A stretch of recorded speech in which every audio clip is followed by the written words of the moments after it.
Good morning, everybody. Here on the table today is the MOLICAR Biometric Fingerprint Safe. I got this through the Amazon Vine program for review, so I'm pretty excited about that. Thank you, Amazon, for sending me this product to let me try it out. I will link it below.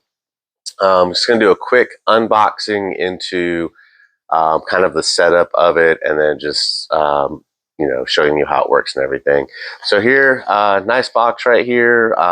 This basic cardboard box. It is made in China, so that's something that we want to do point out right away. A lot of good products are actually still made in China. So, all right. So opening this thing up, really nice presentation in here. You have the package that has the user instructions and the keys. I'm going to open that up. So that's something with this one, is it does have a backup, of course. Not only does it have the fingerprint, but you can also use the manual keys. And I think it's kind of funny. Do not place the keys in the safe because somebody's going to get them locked in there for sure. So putting those keys aside for a minute, so make sure I don't put them in there. We'll get this thing open. It's a biometric safe. It has a little bit of the user information, shows you everything it includes. So we should have the safe, screwdriver, 2 keys, a little cleaning cloth, 4 AAA batteries, dehumidifier gel, and then a steel cable here. Kind of shows you the basics of how everything is set up in there too, including the set key, which is just a button that you press to help you program the digital prints. It gives you some information first here. Make sure that it's, you put the batteries in there, that you don't lock the keys in the safe, that you read every direction in setting it up. It tells you all about how to register the fingerprints. So one of the cool things here is it can register up to 100 fingerprints, different combinations there. There is an option that has a touch keypad too, so you could put numbers in, or the button, or the physical key. The option I have here is just the biometric and then the physical key here. So yeah, we'll kind of go into that, but it does have a low power prompt to let you know, hey, this is going low here, so you can go ahead and get it changed out.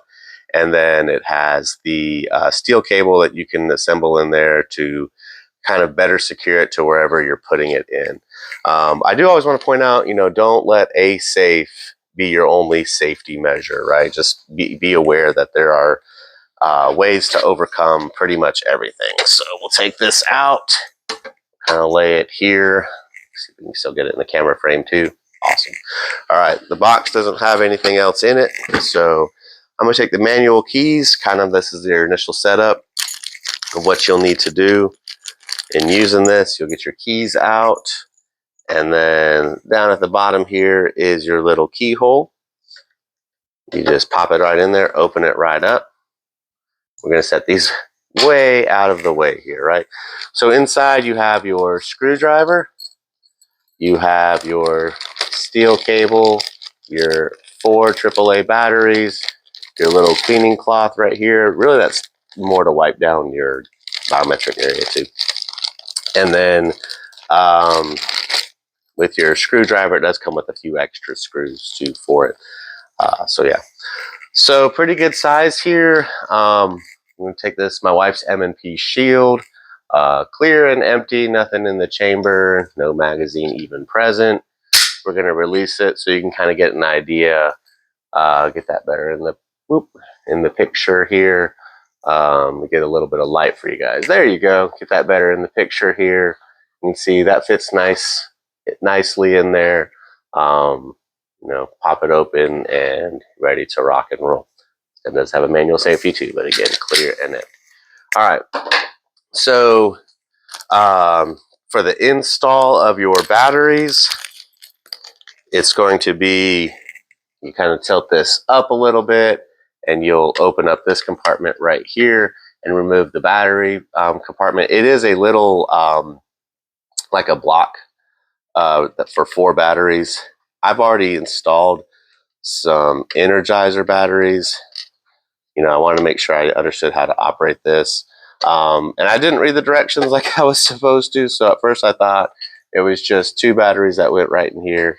But you actually remove the whole little battery compartment,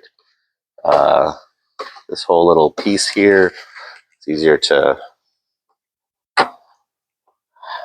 see if I can get this for you. It's hard to kind of do around the camera lens here.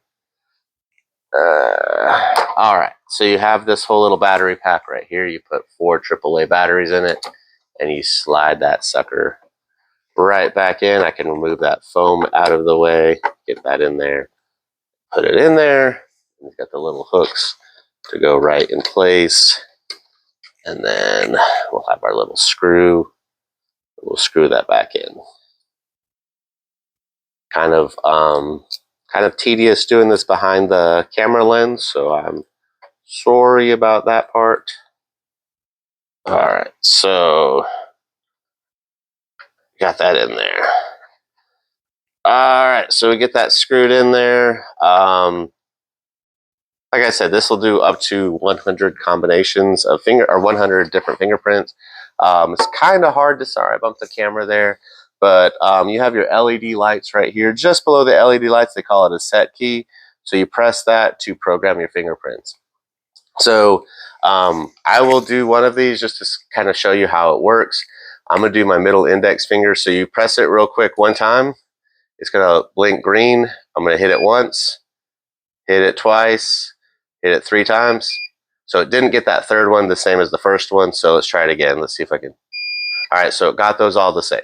So close it down, put it in there, and it opens it right up. So you can see the little LED light lighting up for me too. So you're able to kind of see that pistol when you pick it up.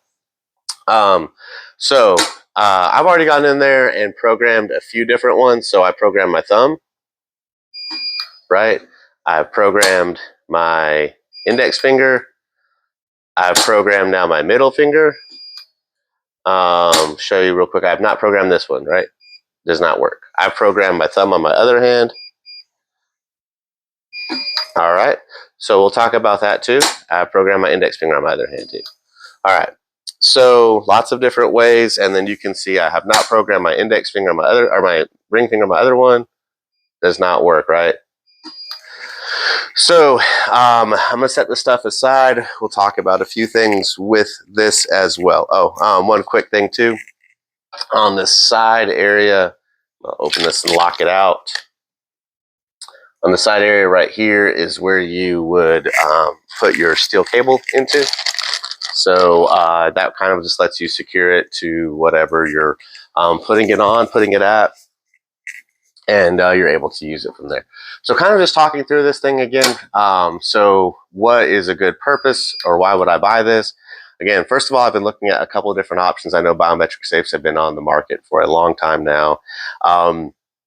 Believe me, every option that you can come up with to secure your firearm has pros and cons, right? So manual keys are great, but where are you going to keep them, right? Fingerprints, all right. So if some people are lazy and they only program one, what happens if this finger gets smashed or bloodied or whatever? What happens if this whole hand is bloodied and I only done one side? So my plan is, as soon as my wife gets home, I will program a few of her fingers in there too. But then also I'm going to keep something nearby to wipe it. And then same thing with digital code, right? So I don't know how you are, but if it's like me, think about waking up in the middle of the night and then trying to remember, oh man, what is my code? Now, if I kept it the same as my ATM code or some type of PIN number I've set up all the time, that might be okay, but I want to make sure it works. So I might toy with that option down in the future. I'll probably have my manual keys not too far from this in case there are any issues and options. And then as silly as this sounds, right, run drills. So kind of lay down, wake up, not you really go to sleep, but wake up, get out there, and then, try it. Go from there. Do what you have to do to put this into play. We'll talk about the safe a little bit more. So MOLICAR is the brand. It is a metal box here. Some of the dimensions, it's 11.4 in height, I guess you will say, 7.1 along there, and then a measurement of 2.5 in depth here. So I think a compact on down, so a compact to subcompact micro would be the better options for this. We can probably try to see if we can get a larger gun in there, for those of you that might ask. So that's a Little Mermaid, a nice slide plate I got for my wife. I emailed Bastion a while back, and they helped me design it, and I ordered it and bought it from them. So check that stuff out too. Anyway, we'll talk about an M&P shield later. Great gun. But yeah, so again, just remember, every pro has a con, every con has a pro in this.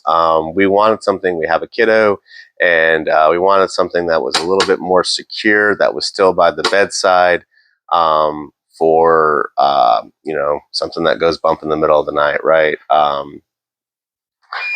Another option I might mess with later is programming a fingerprint sideways. We'll see if that works too.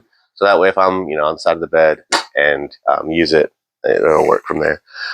So like I said, a MOLICAR, biometric safe. It has the physical key and the digital print, holds up to 100 prints. Metal box, the weight, it's a heavy little guy, right? It's right at 4.65 pounds. It does include the steel cable, and it has that little internal LED light that comes on. It's a pretty good little LED light. I'm sure in the middle of the night, that'll be about what you need to go ahead and figure it out from there. Just remember, like I said, it does require 4 AAA batteries. It does come with 4. I don't know anything about those batteries, so I just put the own Energizer batteries that I bought. I put them in there too. So what do you guys use? Do you guys use a biometric safe? Do you guys say it's none of your business? Because that's a fair point too. It's none of your business or my business what anybody else uses. You got to use what's right for you. Just remember, don't rely on a manual safety alone. Don't rely on just telling your kids you better not do it. Because I always say, you might have the best kids in the world, but what if they bring their friends over, right?